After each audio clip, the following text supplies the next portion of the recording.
네, 안녕하십니까 여러분. 콘택트렌즈 실습 심화 담당 교수 김영수입니다. 지금부터 이제 10주차 2차시 수업을 진행할 텐데요. 오늘 여러분들께서 학습하고 계신 내용은 지금까지 근 1년 동안 두 학기 동안 콘택트렌즈의 피팅에 대해서 쭉 학습했던 내용들을 종합적으로 한번 살펴보고 수업의 목표는 사실은 이전 시간에도 말씀드리기는 했지만 결국은 임상에서 어떻게 하면 소프트 콘택트 렌즈를 적절하게 잘 피팅할 수 있을지를 좀 고민해보는 그런 시간이 되었으면 좋겠고요.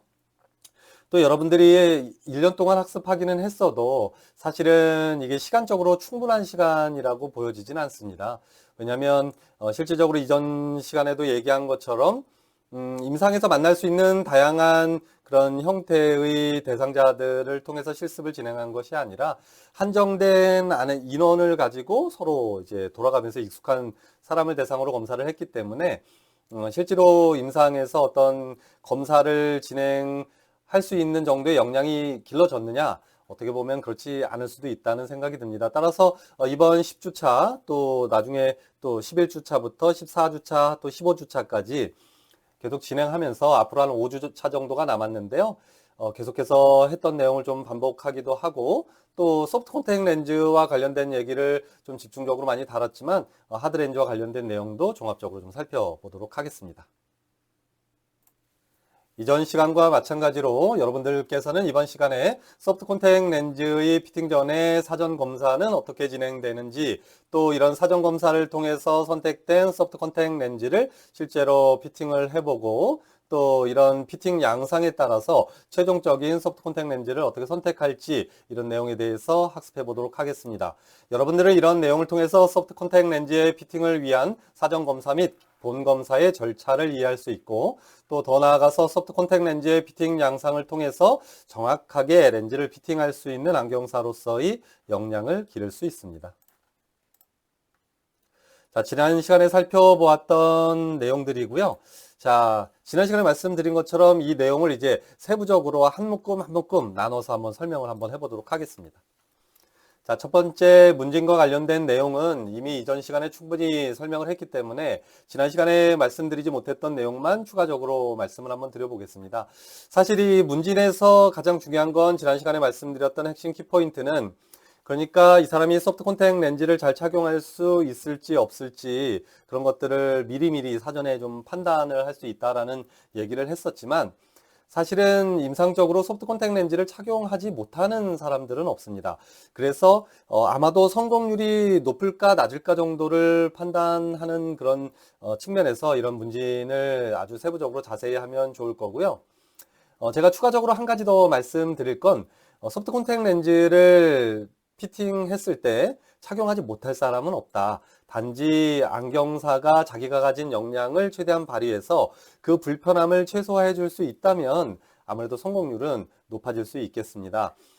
그리고 이 소프트 콘택트 렌즈는 렌즈의 두께 자체도 상당히 얇기 때문에 착용하게 되면 뭐 눈에 아무런 느낌이 안 날 거라고 오해하는 사람들도 있지만 실질적으로 여러분들이 착용해 봐서 알겠지만 아무리 얇게 만들어진 일회용 렌즈라고 하더라도 실제로 처음에 적응하기 전까지는 아주 미세하거나 좀 사람에 따라 좀 다르지만 다양한 형태의 불편함을 나타내게 됩니다. 따라서 이런 문진에서 이런 기본적으로 콘택트 렌즈를 피팅할 확률, 뭐 성공할 확률 이런 것도 따져야 하겠지만 기본적으로 문진을 하면서 이 사람이 어떤 불편함을 느끼겠다라는 이런 것들이 판단이 되면 기본적인 검사라거나 본검사를 진행하기 이전에 충분한 설명을 하고 이 사람에게 본검사 또 예비검사를 진행하는 것이 상당히 중요하겠습니다. 그렇지 않으면 그런 사전에 어떤 불편함에 대한 얘기가 없이 곧바로 렌즈를 착용하는 것만 연습시키고 실제로 착용을 시켜버리게 되면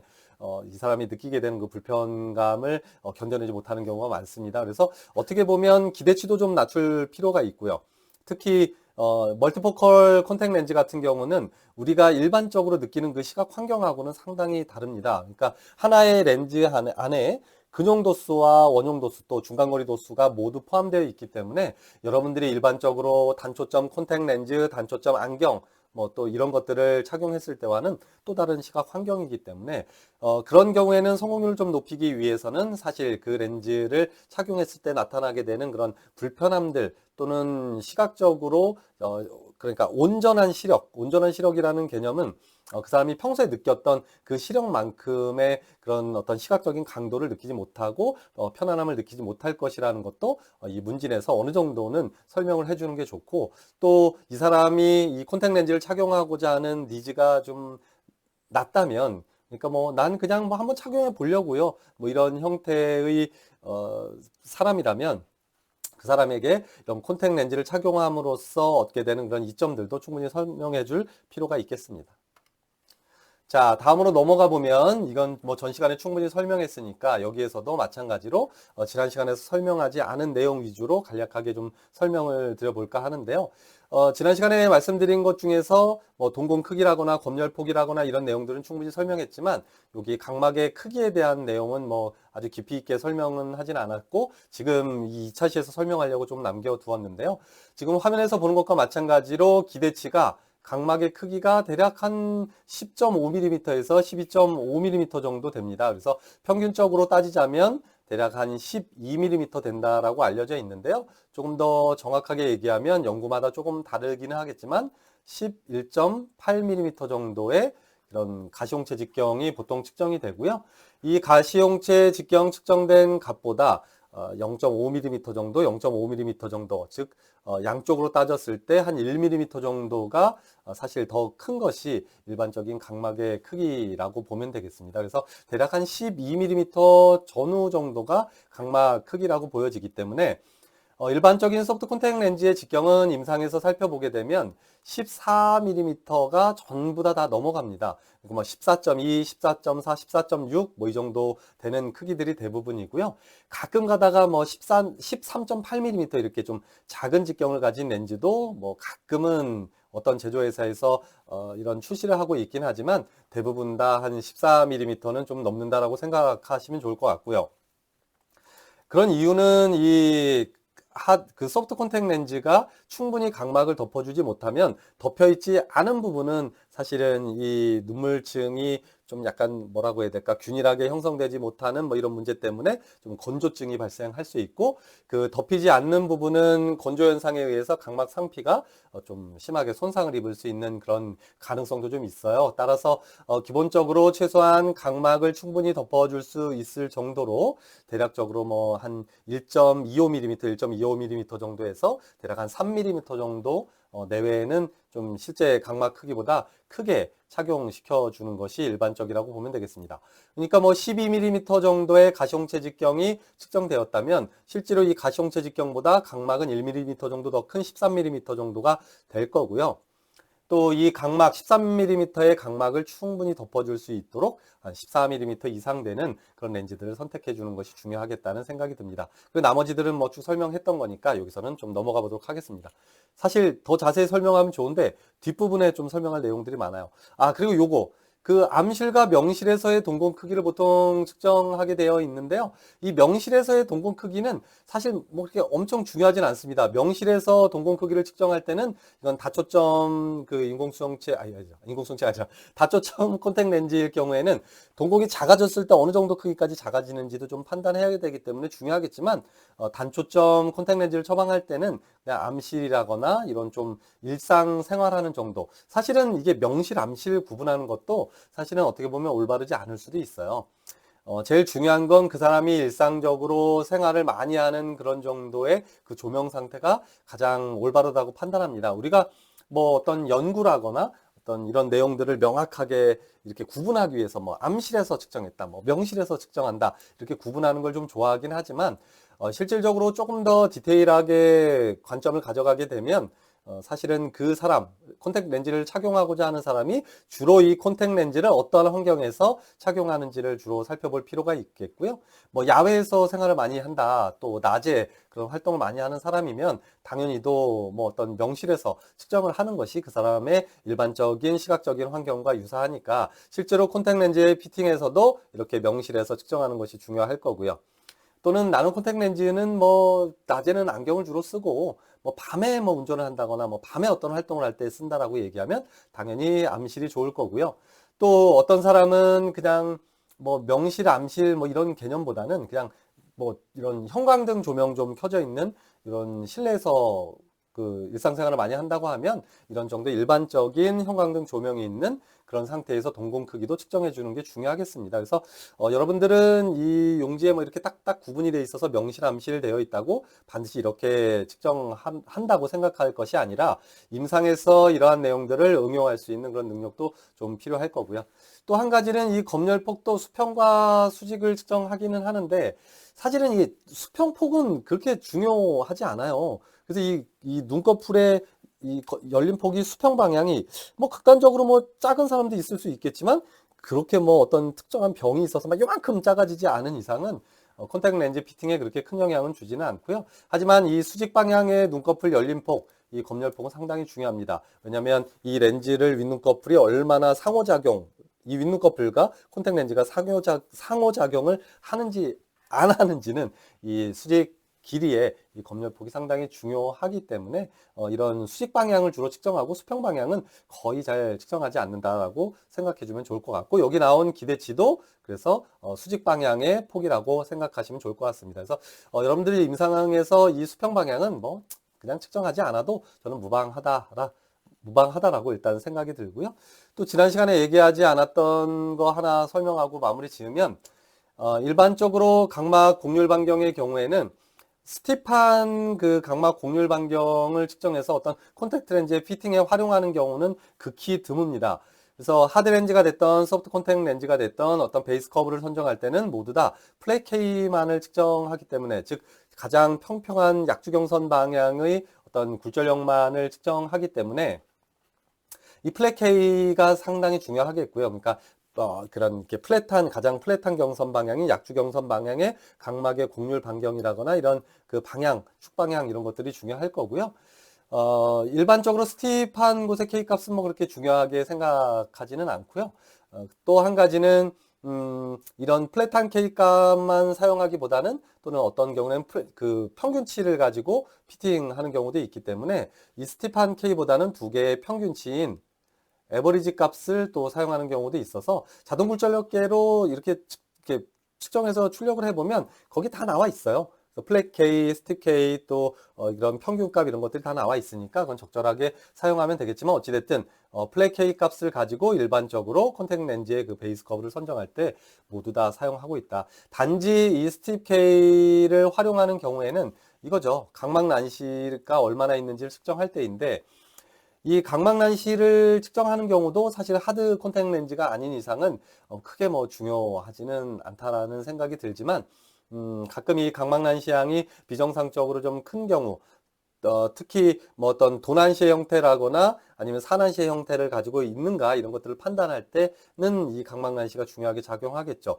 왜냐하면 산난시라거나 이런 도난시 같은 경우, 특히 산난시 같은 경우는 이 렌즈의 회전에도 아주 큰 영향을 미치고요. 또 콘택트 렌즈의 피팅 양상이라거나 이런 데도 상당히 큰 영향을 끼치게 됩니다. 또 이런 산난시의 경우에는 눈을 깜빡깜빡할 때 이 렌즈의 그 강주경선 방향을 이 눈꺼풀이 이렇게 좀 누르는 형태의 어떤 문제가 생길 수 있거든요. 그럼 렌즈가 아주 과도하게 회전되는 그런 문제가 생기니까 이런 각막난시의 크기는 소프트 콘택트 렌즈에서는 그렇든 뭐 어떤 토링 렌즈와 관련돼서는 중요할 수 있겠지만 일반적인 뭐 단초점 렌즈에서는 참고는 하되 그렇게 큰 영향은 미치지 않을 수도 있습니다. 뭐 물론 몇 가지 요소에서 영향을 미친다라고 볼 수도 있지만 뭐 크게 신경 쓰지 않아도 관계 없겠습니다.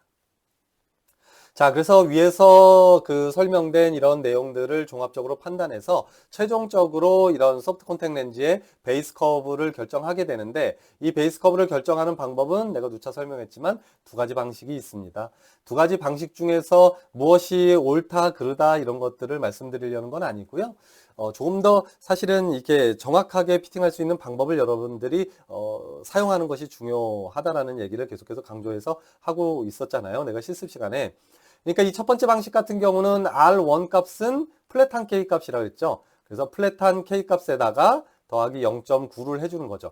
이 플랫한 K에다가 0.9를 해주는 이유는 내가 뭐 누차 설명한 것과 마찬가지로 각막이 전체 크기가 12mm라고 하면 각막 곡률계라거나 자동 굴절력계라거나 이런 것들은 이 각막의 중심 부위 구면인 영역인 대략 한 3에서 4mm 영역만을 측정하기 때문에 실제로 소프트 콘택트 렌즈는 이 중심 부분 또 각막의 그 주변 부분을 넘어서서 펜 색깔을 조금 바꿔볼게요.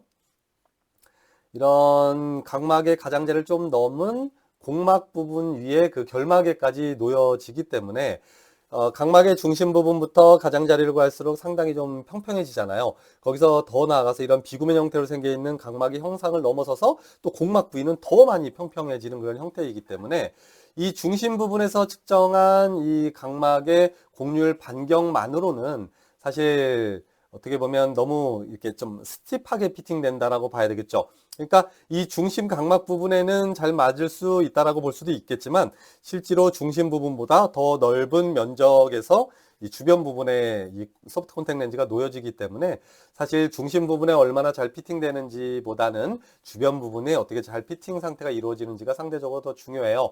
그래서 중심 부분보다 가장자리로 갈수록 점점 평평해지는 이런 형태의 비구면 형태로 만들어져 있기 때문에 결국은 각막의 플랫한 K값보다 훨씬 더 평평하게 만들어야 이 전체적으로 렌즈가 놓여지는 이 주변 부분에서 피팅 상태가 그래도 너무 스티프하지 않고 정상적인 피팅 상태가 되기 때문에 이런 0.9를 더해줘라. 플랫한 K값에다 0.9를 더해주는 이런 방식을 선택하기는 하지만 실질적으로 이러한 경우에는 이런 각막이 가지는 그 세그값과는 사실은 조금 더 일치하지 않고 사실 가장자리 부분에는 어느 정도 일치할 수 있다라고 보여지더라도 중심 부분이 너무 좀 들뜬다거나 이런 문제가 발생할 수도 있고 하기 때문에 실질적으로는 가시홍채 직경을 이용해서 이 사람이 가지고 있는 이런 각막의 이런 세그값에다가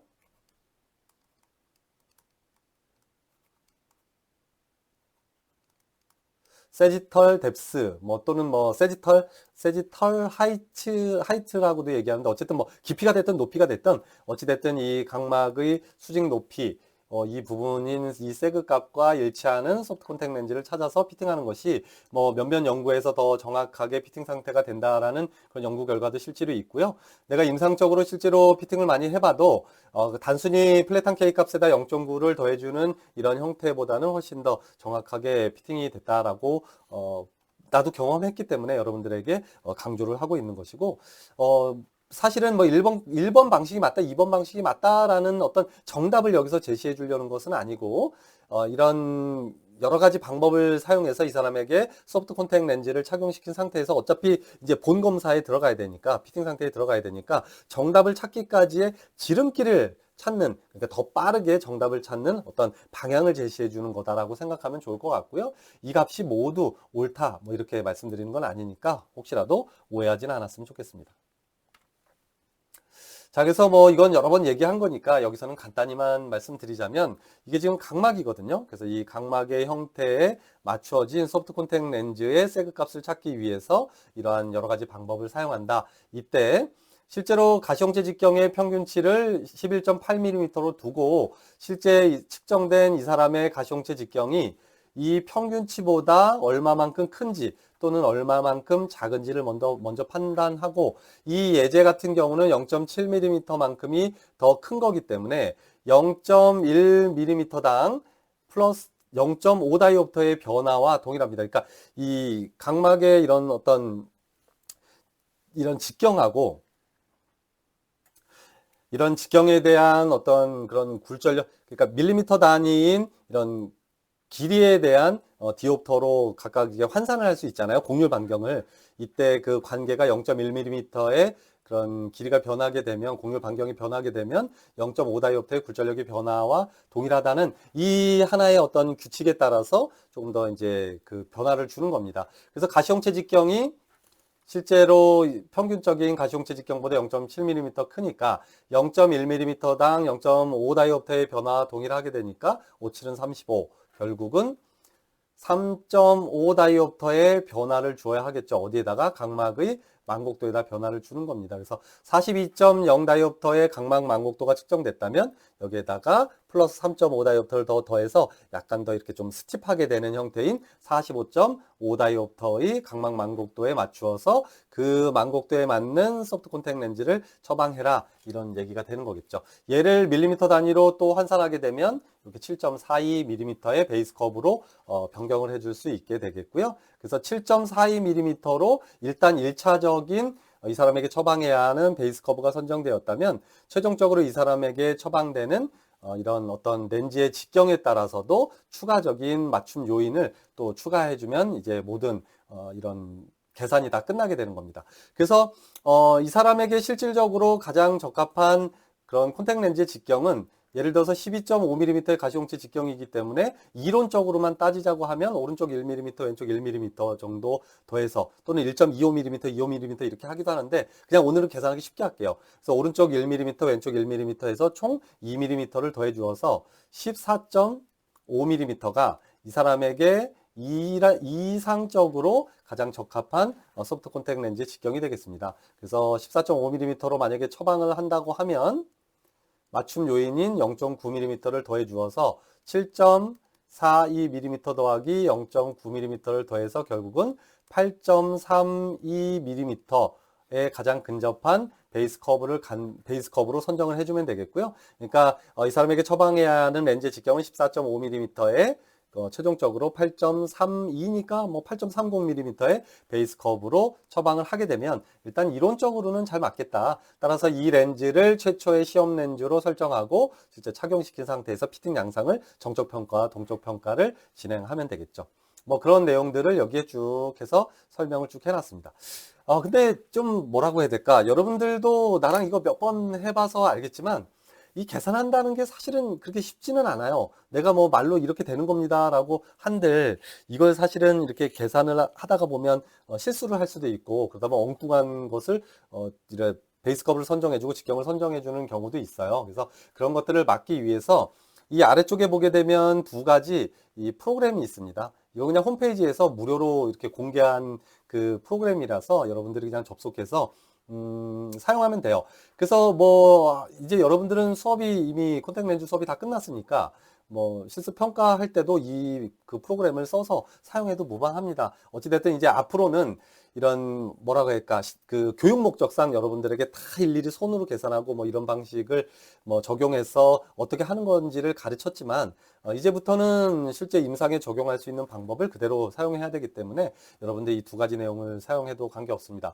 내가 요거는 그 여러분들 그 저기 뭐죠? 이 클래스에다가 올려놓을 거예요. 그래서 그 과제란에다가 내가 올려놓을까? 수업 자료란이 있어요. 그 수업 자료란에다가 얘랑 링크랑 올려놓을 거니까요. 여러분들이 뭐 들어가서 그 링크 타고 들어가서 사용을 해도 되고 또는 이거 그냥 구글에다가 요 그대로 요 검색해가지고요. 들어가 봐도 전혀 상관없습니다. 그래서 뭐 지금은 내가 이거 클릭해서 다 할 수 있게 되어 있기 때문에 여러분들 한번 나랑 같이 지금 시간이 23분이라서 좀 시간이 별로 없긴 하지만 한번 직접 한번 들어가서 한번 보도록 하겠습니다. 자, 이걸 그냥 클릭하면 되거든요. 나는. 여러분들은 요거 구글에서 검색해야 되겠지만. 자, 화면을 들어가면 뭔가 복잡해 보이는 여러 가지 이런 내용들이 나오는데 화면이 잘 안 보이니까 조금 키울게요. 자, 여기는 스페셜 아이 콘택 렌즈 칼큘레이터라는 이 홈페이지입니다. 이거 보면 스페셜 아이라는 곳인데요. 이 안에 뭐 다양한 그런 내용들을 볼 수 있어요. 내가 미리 뭐 열어놓긴 했는데 여기 보면 다이옵터를 밀리미터로 바꾸는 이런 것도 있고요. 그러니까 예를 들어서 각막의 만곡도가 42.50 다이옵터로 측정됐는데 얘를 베이스커브 밀리미터 단위로 바꾸면 어떻게 되느냐? 이렇게 치고 컨버트 누르면 7.94mm 이렇게 바로바로 좀 그러니까 다이옵터와 밀리미터에서 다이옵터로 이렇게 순간적으로 바꿀 수 있는 이런 것들도 있어요. 어디 들어가면 있냐면 이거 어떻게 일로 가니? 좀 줄일까? 여기 화면의 우측 상단에 이거 홈이라고 되어 있는 걸 누르고 여기 보면 칼큘레이터라고 되어 있는 거 상단에 보일 거예요. 이 칼큘레이터를 누르고 여기 보면 내가 처음에 사용했던 것이 요거고 홈으로 들어가서 칼큘레이터 네, 오버리프렉션 값은 이거는 여러분들 다 알겠지만 토링 렌즈가 뭐 회전된 상태에서 그 덕후적 검사 결과 값을 이용해서 제대로 올바른 그런 축 방향을 선택할 때 사용하는 그런 프로그램이 되겠고요.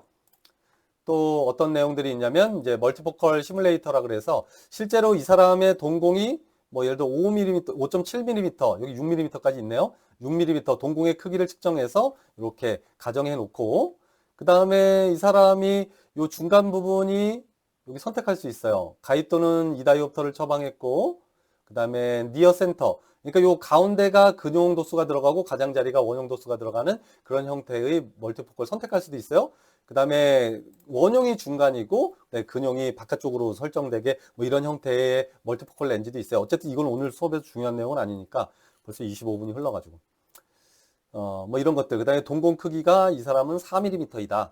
이럴 때 실제적으로 이 그 근용부와 원형부의 크기에 따라서 실제로 이 사람의 보여지는 패턴, 여기 근용은 선명한데 지금 원형이 되게 안 보이죠. 그러니까 이런 것들. 그래서 어떤 동공의 크기에 따라서 이런 원형부의 직경 또 근형부의 직경에 따라서 보여지는 게 달라지니까 이걸 시뮬레이션해서 또 이제 그 고객에게 설명한다거나 이럴 때 사용하면 되고요.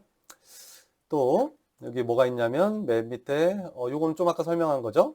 요거 밀리미터 다이옵터 밀리미터 사이를 이렇게 바꿔주는 뭐 이런 것들 다양하게 있어요. 이런 것들을 활용하면 좋을 것 같고요.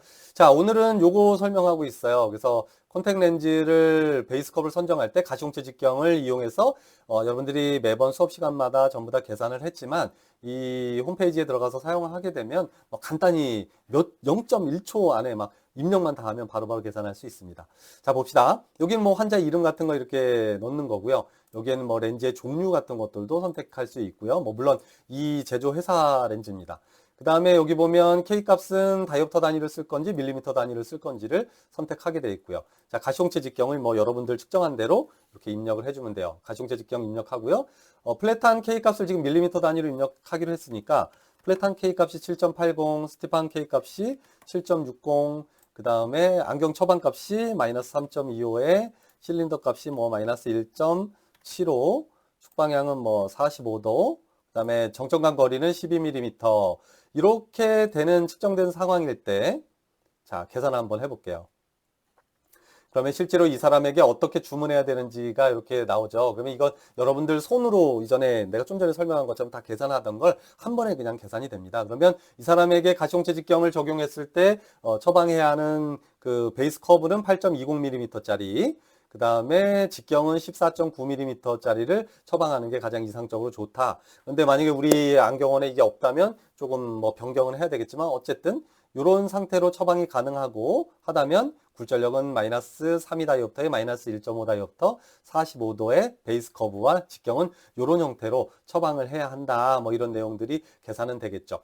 요 결과값을 가지고 만약에 우리 안경원에 이와 유사한 콘택 렌즈의 베이스 커브와 직경을 가진 렌즈가 있다면 그것으로 처방하면 되고, 만약에 그게 없다면 가장 근접한 렌즈를 선택해 주면 되겠습니다.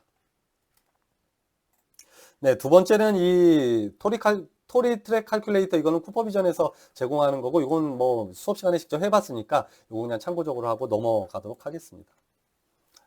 자, 그 상태에서 이제 정적 평가와 동적 평가를 진행하게 되는데, 아마도 오늘 수업 시간이 뭐 지금 28분이 지나가고 있어서 뭐 조금 빨리 진행하고 나머지 내용들은 뭐 실제 실습 시간에도 했던 내용이니까 중요한 내용만 지금 짚어가겠습니다.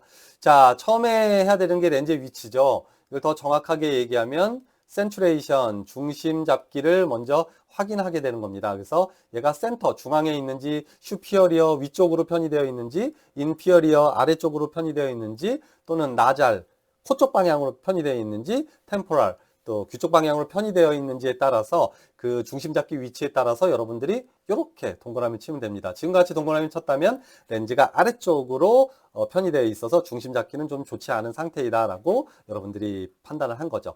또 각막이 얼마나 덮여 있는지도 평가를 하는 거죠. 그래서 위 눈꺼풀 상안검이 이게 약간 렌즈를 이렇게 덮고 있는 상태, 이렇게 덮고 있는 상태, 또 그 밑에 같은 경우는 뭐 약간 덮고 있는 상태, 또 전혀 닿지 않는 상태. 이래서 윗 눈꺼풀이 렌즈를 얼마만큼 덮고 있는지를 여러분들이 체크해 주어서 윗 눈꺼풀과 이 소프트 콘택 렌즈의 상호작용이 얼마나 일어날지 그렇지 않을지도 여러분들이 평가를 하면 되겠고요. 그런 내용을 통해서 여기다 그림을 그려주면 되겠죠. 윗 눈꺼풀이 이렇게 렌즈를 이렇게 각막에 위치해 있고, 실제로 소프트 콘택 렌즈는 뭐 이런 식으로 착용돼 있다고 이렇게 그림을 그려줄 수 있겠죠. 이 그림 그리는 건 사실은 뭐 직접 그리지는 않아도 상관없겠지만 이렇게 한번 그려두면 나중에 다시 이 차트를 되돌아볼 때 아, 이런 상태였구나. 그래서 이런 문제가 발생했구나를 시각적으로 한눈에 알 수 있기 때문에 이런 그림도 빠르게 그려놓으면 좋겠습니다.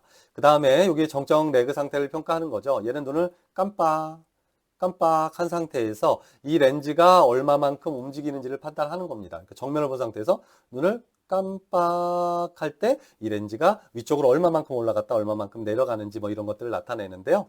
자, 이거는 제일 위에 있는 동공 중심에서 한 1, 2mm 정도 움직이는 게 이게 최적의 렌즈의 피팅 상태라고 보는 거고요. 아래쪽으로 많이 흘러내린다면 얘는 플랫하게 처방되어 있다는 상태고 움직임이 전혀 없으면 스티프한 피팅 상태라고 판단을 하시면 되겠습니다. 자, 이 동적인 평가도 중요하겠는데요. 아마도 오늘은 요 정도까지 하고 수업은 마무리 짓게요. 나머지는 또 원래는 해야 되는데 사실은 너무 시간이 길어지면 여러분들 이게 온라인 수업은 집중도도 떨어지잖아요. 수업 효과가 적으니까 일단 요 정도까지 설명하고 마무리 지을게요. 자, 동적인 평가에서 동적 레그와 푸시업 검사가 있는데요. 동적 레그를 평가할 때는 가장 중요한 건 이겁니다. 이 사람이 지금 약간 위를 보고 있는 상태이긴 한데 만약에 이게 정면을 보고 있는 상태라고 그냥 가정을 한번 해봅시다. 그러면 여러분들이 여기 그 보여지는 홍채의 가장자리부터 요 아래까지의 요 길이를 측정할 수 있겠죠. 근데 실제로 임상에서는 이걸 실제 측정하지는 않고요. 정면을 본 상태에서 약간 아래 눈꺼풀을 내려서 아, 요 정도 상태이구나. 그 상태에서 자, 위쪽 보세요 하는 겁니다. 자, 위쪽 보세요 하고 좀 전에 봤던 그 간격하고 실제 이 간격이 얼마나 동일한지 아니면 너무 많이 차이가 나는지 이런 것들을 보는 건데요. 실질적으로 정면을 봤을 때 요 정도 길이였는데 위쪽으로 보라고 했는데 플랫한 상태라면 렌즈가 눈하고 같이 움직이는 것이 아니라 눈만 움직이기 때문에 실제로 이 간격이 렌즈가 이렇게 아래쪽에 위치하겠죠. 그래서 이 간격이 상당히 멀어지겠죠. 그렇다면 상당히 플랫한 렌즈다라고 가정을 할 수 있고 또 전혀 이러한 레그의 변화가 없이 눈에 딱 붙어서 움직이는 상태라면 스티프하다라고 볼 수 있고요. 대략적으로 눈을 위쪽이라거나 오른쪽이라거나 이렇게 편의시켰을 때 대략적으로 한 1mm 정도의 그런 변화 정도 안쪽으로 나타난다면 그건 정상적인 피팅 상태라고 보면 되겠습니다. 따라서 이런 지난 시간에도 얘기한 것처럼 이런 동적인 평가는 실제로 눈을 이렇게 동쪽으로 움직였을 때의 어떤 피팅 상태를 가늠하기 좋은 그런 검사 방법이다라고 생각해 주면 좋겠습니다. 그리고 뭐 이런 것들 쭉 설명을 했어요. 그리고 여기 밑에 보면 지금 가장 이상적인 상태와 또 스티프한 상태와 플랫한 상태를 쭉 설명하고 있는 건데요. 요것처럼 그러니까 프라이머리 포지션에서 보았을 때 한 요 정도의 아래쪽 지금 아래쪽은 살짝 센츄레이션은 조금 아래쪽을 좀 치우친 상태죠. 그런데 얘를 어떤 이쪽 코 쪽 방향으로 보라고 했을 때 이 코 쪽 방향의 요 레그 상태와 뭐 아주 큰 차이는 아니지만 조금 증가했어요. 또 위를 보라고 했을 때도 요 정도 상태를 유지하거나 실질적으로 요거보다 조금 증가하는 경향이 일반적입니다. 그러면 올바르게 피팅되어 있다고 보고 아주 좋은 피팅 상태다라고 볼 수 있는 거고요. 이 동적 평가에서 지금 B와 같이 눈을 이렇게 정면 프라이머리 포지션인 상태에서도 아주 이 간격이 모두 동일해요.